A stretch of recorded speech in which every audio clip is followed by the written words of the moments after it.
नमस्कार, मैं अभिमन्यु कुमार आपके सामने एक पाठ लेके आए हैं जिसका शीर्षक है एक फूल की चाह। इनके कवि हैं सियाराम शरण गुप्त जी। ठीक है, तो सियाराम शरण गुप्त जी की परिचय। सियाराम शरण गुप्त जी का जन्म 1895 ईस्वी के झांसी के निकट चिरगांव में हुआ था। इनके बड़े भाई राष्ट्र कवि मैथिली शरण गुप्त थे। इनके पिता के भी कविता लिखते थे। ये महात्मा गांधी और विनोबा भावे के विचारों से अनुयायी थे, यानी उनके विचारों को पालन करते थे, जिनका संकेत है कि रचनाओं में भी मिलता है कथात्मक और उनकी रचनाएं के प्रमुख गुण हैं। कविता के माध्यम से उन्होंने सामाजिक कुरीतियों का करारी चोट की है। इसके उन्होंने अपने काव्य में देश के ज्वलंत घटनाओं को, समस्याओं को काव्य में जीवित चित्रण प्रस्तुत किया है। आधुनिक मानव के करुण यातना द्वंद्व समन्वय उनके काव्य में दिखाई पड़ता है। इनकी कुछ कृतियां निम्नलिखित हैं। उनकी जो कृतियां हैं, मौर्य विजय, आर्द्रा, पथेय, मृण्मयी, उन्मुक्त, आत्मोत्सर्ग, दुर्वादल और नकुल, ये सब इनकी प्रमुख रचनाएं हैं। वर्ष 1941 ईस्वी में उन्होंने नागरिक प्रचार समिति वाराणसी द्वारा सुधाकर पदक प्रदान किया गया। उनकी मृत्यु 1963 ईस्वी में हो गई।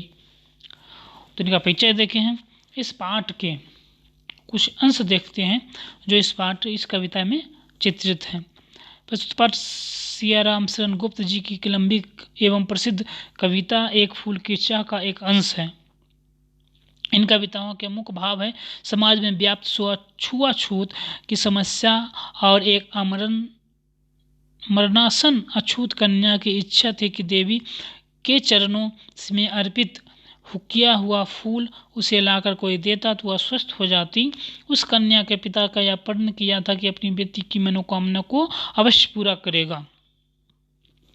मंदिर के में देवी के फूल लेने के बाद उनके पिता के साथ भक्तों ने अमानवीय व्यवहार किया, क्योंकि वह एक अछूत था। ईश्वर तक अछूत ना पहुँचे यह सोच अन्यायपूर्ण है। अछूत भी ईश्वर का ही रचना है, अछूत होना पाप नहीं है। इस भावना को प्रकट करते हुए एक कवि मानव की करुणा, यातना और द्वंद्व को अपने कविता में चित्रण किया है। ठीक है, अब देखते हैं इसके काव्यांश। प्रथम काव्यांश है उद्दोलित। ये काव्यांश उद्दोलित कर आशुराशियां हृदय चिताएं धधकाकर महाचंड हो, महाप्रचंड हो फैल रही थी इधर उधर। छिन्नकंठ मृत वातसाओं का करुण रुदन दुर्तांत नितांत भरे हुए था निज वृषरब में हाहाकार अपार शांत। ये प्रथम काव्यांश है। इसके उद्दोलित का अर्थ है भावनाओं में डूबा हुआ, अश्रुराशियां अश्रुओं की धारा, हाहाकार में चीत पुकार, मृत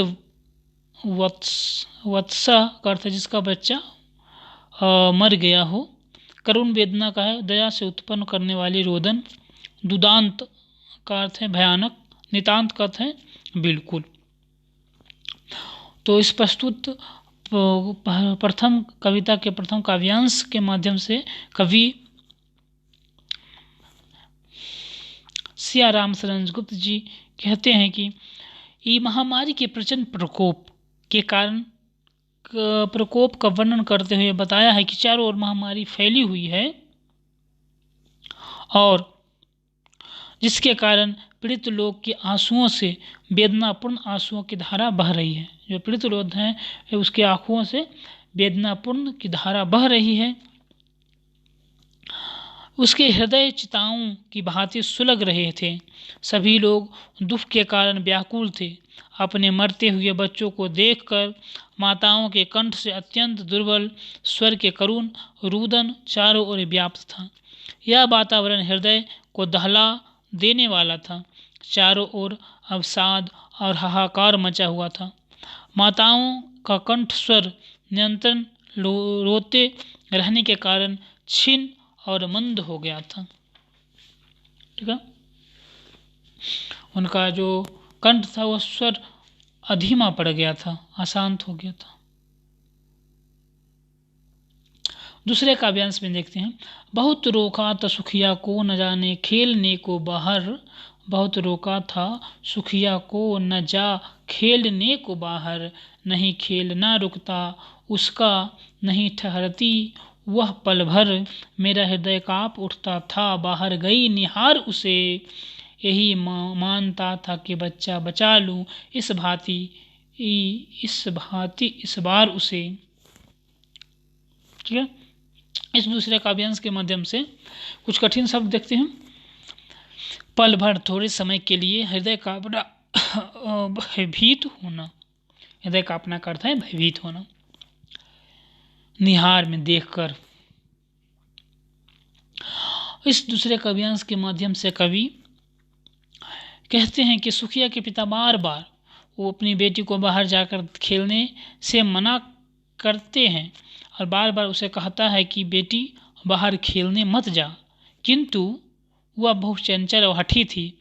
मना करने के बावजूद भी उनकी बेटी उनकी कहना नहीं मानती थी। उसे खेलना रुकता नहीं था। उसे पल भर के लिए घर से रुकना अच्छा नहीं लगता था। उनकी ऐसी चंचलता को देखकर उनके मन भयभीत हो उठता था। उसे ऐसी चंचलता को देखकर उनका मन भयभीत हो उठता था। यही कामना करते थे कि बेटी सुखिया को किसी तरह इस महामारी के चपेट से बचा सके। काव्यांश तीसरा। भीतर जो डर रहा छिपाए, हाय वही बाहर आया, एक दिवस सुखिया के तन को ताप तप्त मैंने पाया, ज्वार में विहार हो बोली वह, क्या जानूं किस डर से डर, मुझको देवी का प्रसाद का एक फूल ही दो लाकर। दिवस का अर्थ है दिन, तन का अर्थ है शरीर, देह, तन का अर्थ है शरीर या देह, तप्त का अर्थ है ज्वार के कारण गर्म, यानी बुखार के कारण गर्म। विहार का अर्थ है दुखी भाव। सुखिया के पिता का इस काव्यांश के वक्ता हैं। वह कहते हैं कि मेरे मन में यही डर था कि मेरी बेटी सुखिया को महामारी का शिकार ना हो जाए। मैं इसी डर में रहा था कि कहीं सुखिया की महामारी के चपेट में ना आ जाए।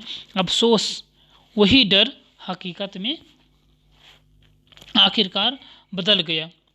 एक दिन मैंने सुखिया को शरीर में तेज ज्वार और के कारण तप रहा था। वह बुखार से पीड़ित होकर ना जाने किस अनजाने भय से भयभीत होकर मुझसे कहने लगी, पिताजी मुझे माँ भगवती के प्रसाद का एक पुष्प ला के दे दो। तो तीसरा काव्यांश देखते हैं। भीतर जो डर रहा छिपाए, भीतर जो डर रहा छिपाए,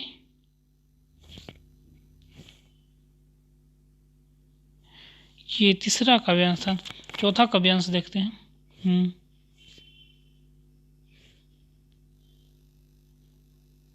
ठीक है, बाहर जाकर रोकना।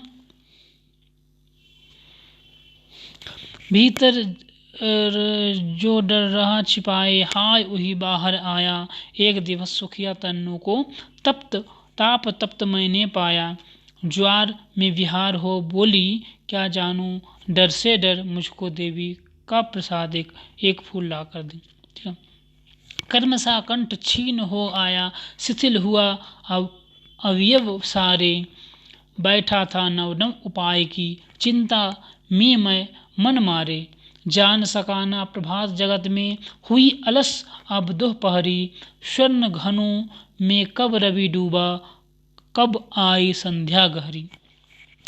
इस चौथे काव्यांश के माध्यम से कुछ कठिन शब्द देखते हैं कि कर्मशः कर्म से धीरे धीरे, कंठ गला, छीन कमजोर, शिथिल ढीला, अवयव शरीर का अंग, नव नव नया, प्रभात जगत चहल पहल की भरी सुबह, आलस आलस से भरी, स्वर्ण घन सुनहरी घटाएं, रवि सूरज, संध्या सांझ और शाम। कवि सुखिया के दिन प्रतिदिन बढ़ती बीमारी के कारण करण का वर्णन करते हुए कहता है कि सुखिया की आवाज़ धीरे धीरे मंद होती जा रही है, उसके शरीर के अंग भी कमज़ोर हो गए हैं। सुखिया के पिता महामारी से ग्रस्त अपनी नन्ही बेटी के कमज़ोर शरीर को देखकर बहुत दुखी रहते हैं। वह इस विपत्ति के घड़ी में उसे ठीक करने के लिए नए नए उपाय खोजते रहते हैं जिससे उसकी बेटी को बचा जा सके। वह चिंता में इतने खोए रहते हैं कि उनको पता नहीं चलता है कि कब सुबह होती है, कब दोपहर होती है, कब सूरज की किरणें सुनहरे बादलों में छिप जाती है और कब उनकी गहरी सांझ शाम हो जाती है। अर्थात सुखिया के पिता दिन रात अपनी बेटी की चिंता में खोए रहते हैं। अब देखते हैं पांचवा काव्यांश। सभी ओर दिखाई दी बस अंधकार की ही सा छाया, छोटी सी बच्ची को ग्रसने कितना बड़ा तिमिर आया। ऊपर विस्तृत महाकाश में जलते से अंगारों से झुलसी सी जाती थी आंखें, जगमग जगते तारे से। इस का पांचवें काव्यांश के कुछ कठिन शब्द।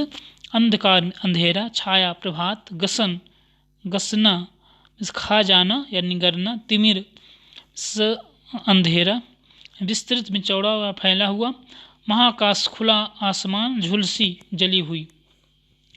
तो इस पांचवें काव्यांश के माध्यम से कवि कहते हैं कि सुखिया की बीमारी से निराश होकर उनके पिता के हृदय में ऐसा अंधकार छाया है कि चारों तरफ निराशा ही निराशा दिखाई देती है। उसे ऐसा लगता है कि उसकी बेटी को निगरने के लिए एक बड़ा सा अंधकार आ रहा है, जिसे खुले आकाश में जलते हुए अंगारे के सामने चमकते हैं, उसी प्रकार सुखिया के आंखों में भी बुखार की झुलस रही है। अब देखते हैं छठे काव्यांश। देख रहा था जो सुथिल सुस्थिर हो, नहीं बैठी थी क्षण भर, हाय वही चुप पड़ी थी अटल शांति सी धारण कर, सुनना वही चाहता था मैं, उसे स्वयं ही उसका कर, मुझको देवी की प्रसाद का एक फूल ही दो लाकर। इस पास में काव्यांश के कुछ कठिन शब्द। सुस्थिर पूरी तरह स्थिर हुई, क्षण पल, अटल स्थिर या दृढ़, उसका कर्म प्रेरणा देकर जागृत करके। इस छठे काव्यांश के माध्यम से कवि सियाराम शरण गुप्त जी कहते हैं कि सुखिया के पिता अपने बीमार बेटी की सुखिया का वर्णन करते हुए कहते हैं कि जो बच्ची क्षण भर भी शांत नहीं बैठती थी, आज वही बच्ची बिल्कुल स्थिर पड़ी है। उसकी यह दुर्दशा देखकर उनके पिता का हृदय फट जाता है और सुखिया के पिता स्वयं बार बार अपनी बेटी के प्रेरित कर रहा था कि वह फिर से कहे हुए शब्द कहे, पिताजी मुझे देवी का प्रसाद का एक फूल लाकर दीजिए। ठीक है, तो इस छठे काव्यांश 12 काव्यांश का इस पाठ है। इसमें अगले वीडियो में और जो बचे काव्यांश की व्याख्या बताऊंगा। ठीक है, बहुत बहुत धन्यवाद।